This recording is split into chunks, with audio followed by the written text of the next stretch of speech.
Hi guys, Jay here with the Full-Time Devils daily transfer update, although I may as well call it the Harry Maguire daily transfer update because that's all we seem to be talking about in a minute, and today is no different. The Maguire to United rumours persist, or the story persists. I think it's more than rumours. The latest sort of twist in the tale is that Maguire has apparently said that he would be honoured to play for Manchester United and follow in the footsteps of Nemanja Vidic and Ferdinand, and that he sees himself as a future Manchester United captain. Now, this was being reported earlier by Sky. Sources were saying this, or Sky was saying they had sources that Maguire had said this. Now, anyone who watches this will know for the last few days, probably a bit longer, we've been sort of focusing on Maguire because that has been the main story, because as we understand it at the minute, Manchester United are doing sort of one deal at a time and the focus has been on Harry Maguire. Now, the reason it seems to be dragging out a little bit is that Leicester are sort of digging their heels in. Manchester United were willing to pay around 70 million quid. Leicester are saying, no, we want more than that, and the latest reports indicate that they're keen to see Maguire's fee exceed the 75 million that Liverpool paid Southampton for Virgil van Dijk. Now, we sort of had this argument many times, and people were getting involved in the comments, as you always do, and saying that, you know, Harry Maguire isn't worth more than 70 million, he's not even worth 70 million, and all the rest of it. But that's where we're at the minute. You know, this is the sort of fee you have to pay for an established defender, a centre-back who probably has one big deal left in him. He's 26, I think, so, you know, he's not going to be making many more moves after this one, if any at all. So he's established, but he's still young enough to have a few years left in the tank. We know what he can do in the Premier League. He's had some good games in the Premier League. I've always mentioned this, the fact that I saw him at Anfield, he was man of the match, played well against City as well. We know what he can do for England. And the thing with this deal with Leicester is, people forget that Leicester and a selling club, I've mentioned this many times, they're not a club that necessarily has to sell. And also, Leicester might be looking at this and they might be saying, okay, Arsenal didn't finish in the top four. Arsenal haven't got a big transfer budget. I think they've been left with about 40 million quid to spend, and they're using that for Wilfried Zaha if rumours, stories even, get the words out, are to be believed, if that's going to be enough. Chelsea are on a transfer ban. They've also lost Eden Hazard. Spurs, okay, you probably say Spurs will make the top 3 or 4, but that top 4 place, that extra top 4 place, could be up for grabs, unless they may look at it and they think, you know, we've got Tielemans, we did a deal with them, we've got Chilwell, we've got Ndidi, we've got Maddison, we've got a good squad here. If we kept Maguire and didn't sell him to Manchester United, we could get in the Champions League. Now, you may laugh at that, but people laughed at it when Leicester suggested they could win the Premier League. So they may look at it and think, you know what, it's not worth it for us to sell him for less than 75 mil or for less than 80 mil, whatever it is, and dig the reels in a little bit. So United may have to sort of break the bank here and go the full 80 million or whatever it is. I think it was originally 90 million that Leicester suggested to get him. Listen, we know what he can do, and we know we need a centre-back. You've still already seen on pre-season what a difference Aaron Wan-Bissaka has made. Yes, I know it's Perth Glory and Leeds United, it's not Premier League class opposition, but you can just see having a natural, young right-back in that position who's good at getting forward and good at defending, it's already beginning to show what sort of a difference it can make. And I think if we had that centre-back like Maguire, we were talking about this on the podcast the other day, who can bring the ball out of defence, he can carry the ball out of defence, that changes the whole complexion of the team, because I think part of the problem we've got is our midfielders have to drop deep. We don't have a natural defender who likes carrying the ball out of defence, like someone like Ferdinand, as Harry Maguire was mentioning according to reports, who could carry the ball out, and he's almost at times doing the role of a central midfielder.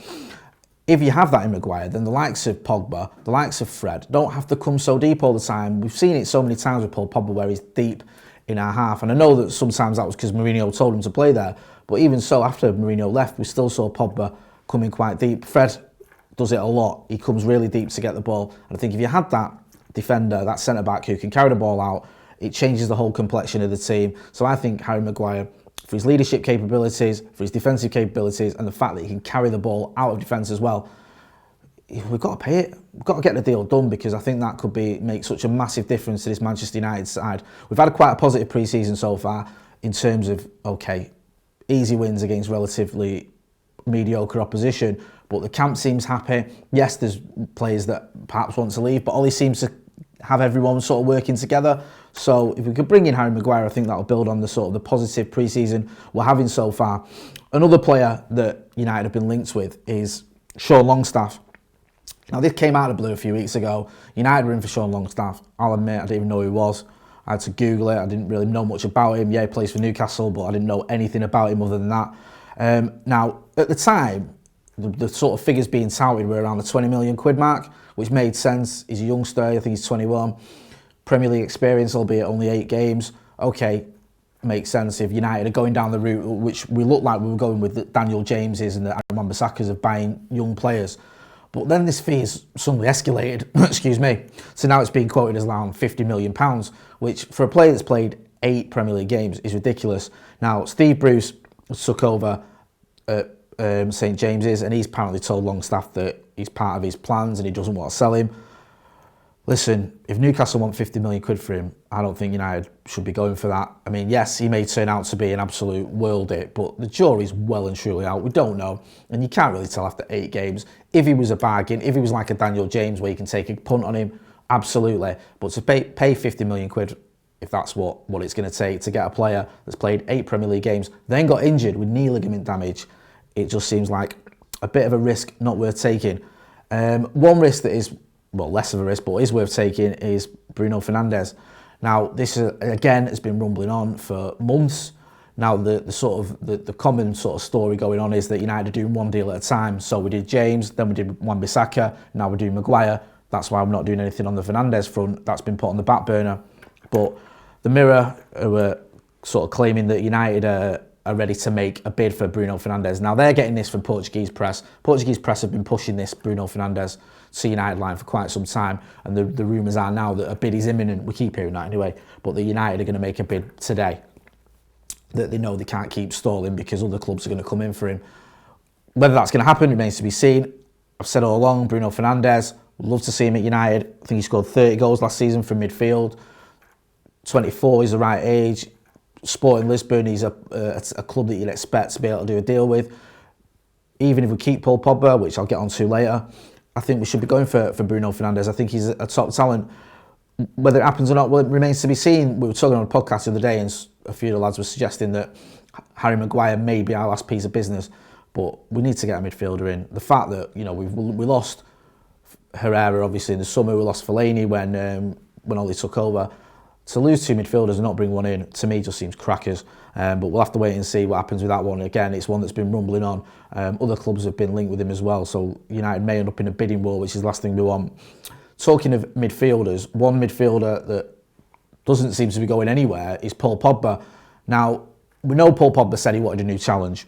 We know Mino Raiola, his agent, has been sort of trying to get him a deal. Mino Raiola's probably been trying to get him a deal since he arrived at Old Trafford, to be fair, both times.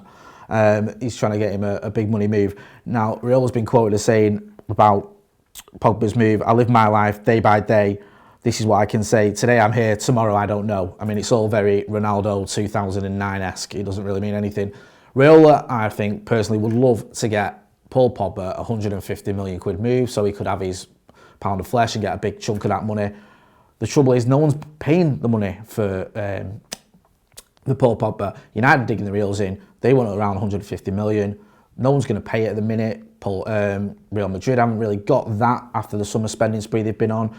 Juventus have just bought the Litz. They've not really got that sort of money. So we're at a bit of a stalemate. But some sources are claiming that the club are also impressed with the way Paul Pogba's carried himself. I know Ollie's obviously said positive things about him, but since he made this statement about wanting a new challenge, he hasn't sulked, he hasn't gone on strike, he hasn't disappeared. He's looked like he's up for it in the pre-season, in training and in the games as well. So it's not like you're seeing a disaffected Paul Pogba on the pitch. He doesn't look like he's sulking, he's getting on with it. So he may know himself that if he wants to move, he's got to play well. He's got to convince Real Madrid or Barcelona or whoever to come and get him. So maybe he's thinking, right, it might not happen this summer, but if we play well, it can happen in January or in the next summer. Who knows, remains to be seen. But at the moment, it looks like Paul Pogba's going nowhere. Now, one player that it looked like was going somewhere, and it still does, to be honest, is Romelu Lukaku. Now, he's been linked with Inter Milan. We know that Antonio Conte is a massive fan of Lukaku. Apparently, Conte wanted Lukaku when he was at Chelsea, but couldn't get him, so got Morata instead. Now, the latest sort of story or twist in the tale with this one is that Inter have now started looking elsewhere because there was apparently a move for Lukaku where Inter were willing to pay 60 million, they bid 60 million. United wants 75 million or roughly around that mark, what we paid Everton for him. Now, I think it's Tuttosport are claiming that Inter have got their eye on Edison Cavani from PSG as an alternative. Now, this always happens when clubs are going for someone. It happened with us when we were going in for Aaron Wan-Bissaka. All of a sudden, we were linked with the lad at Norwich, Aaron's, I think it is, as an alternative. It's either paper talk or it's clubs saying this to make the club that's selling the player think, oh, hang on a minute, maybe we shouldn't play hardball because they're looking at other options. Cavani's 32 years old. He's on massive wages at PSG. Yes, he'll be less than Lukaku. Is he as good as Lukaku? You could argue is. Has he got as much longevity as Lukaku? No. And he's 32 coming from the French league, going into Serie A, which for me is a step up. I think he might struggle, and I don't think he'd get as many goals as Romelu Lukaku would. So that to me just sounds like a bit of paper talk, or maybe Inter trying to play mind games with us and convince United we'll take the 60 million. I'm just going to get in the comments here. Someone here, so let's have a look. Give Sanchez the armband. Guessing that's not quite serious there. You never know. That's what Kev Russell's saying. Matt Figo says let Maguire go. Just don't bother with him, in other words. You know my thoughts on that. I think we need him. Someone else is saying the captain's armband is supposed to be with David De Gea. It would make sense to give it to De Gea. He's been at the club, is it 8 years? Player of the season, 4 out of the last 5 years, whatever it is. But you don't know. He's not really a captain type player, is he? He's not someone that you think would have a word with the ref or would convince his teammates, to pull the socks up. And it's a bit of a shame because Ashley Young does the right things as a captain. He G's his teammates up. He speaks to the ref. He argues a toss for United, but it's just his own levels aren't what are needed of a Manchester United player, let alone a Manchester United captain. So, we saw it the other day when there was a bit of afters with the Leeds lad. I quite like that, where he got elbowed and he went through him and all the rest of it. And I like seeing a bit of that from your captain, but I think we all agree that Ashley Young, I think he's club captain or whatever, but we need a proper captain. Koulibaly would be prime choice, says Ross Cockburn. Yep, I agree. I think Koulibaly would be many people's first choice.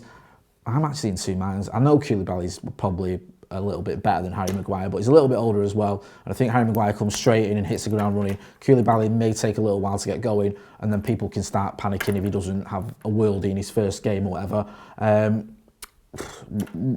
That seems dead in the water, that Koulibaly. Apparently, that was looking likely. I think Napoli were after, was it 100 million or something, which put United off, and it's never looked back on. Someone else is asking any updates regarding Fernandes. Yeah, if you missed that, I said that Portuguese papers are reporting that United are going to make a bid for Fernandes imminently. I don't know how true that is because, as we've been talking about, it looks like United are doing one deal at a time, and at the moment, United, all focus is on Harry Maguire. So let's see where that goes. Someone here is saying Danny Rose, Luke Shaw is injury prone. Danny Rose apparently is heading to PSG, which is the latest stories emanating there. Because apparently Jose Mourinho was a bit of a fan of Danny Rose when he was linked with United for quite a few times, but it never really materialised. I don't think Danny Rose is an upgrade on Luke Shaw. I think it's a bit of a sideways step, if I'm being honest. And if PSG are in for him, he might end up there, to be honest with you. So yeah, we know that, was it Kieran Trippier just gone to Atletico, so who knows what's going to happen there. Someone else asking about Eriksen. Don't think that's happening. I think Eriksen was touted as a replacement for Paul Pogba. That seems to have gone quiet. We know he wants to leave Spurs, but I think he's a bit like Pogba in that he wants to leave, but Spurs want a certain amount of money for him that they're not going to get. Listen, guys, I'm going to leave it there for now. Listen, we've got Adam McCullough over in Singapore for the Inter game coming up this weekend. He'll be giving updates, so check out our Instagram, our Twitter, our Facebook. We'll be giving transfer daily updates as well. Don't forget to get involved in the comments, get involved on social media as well, not just with questions. Let us know if you hear anything or if you think you know something that might be happening. Give us a shout, and don't forget to subscribe as well to Full Time Devils. We appreciate all your support. Thanks for watching.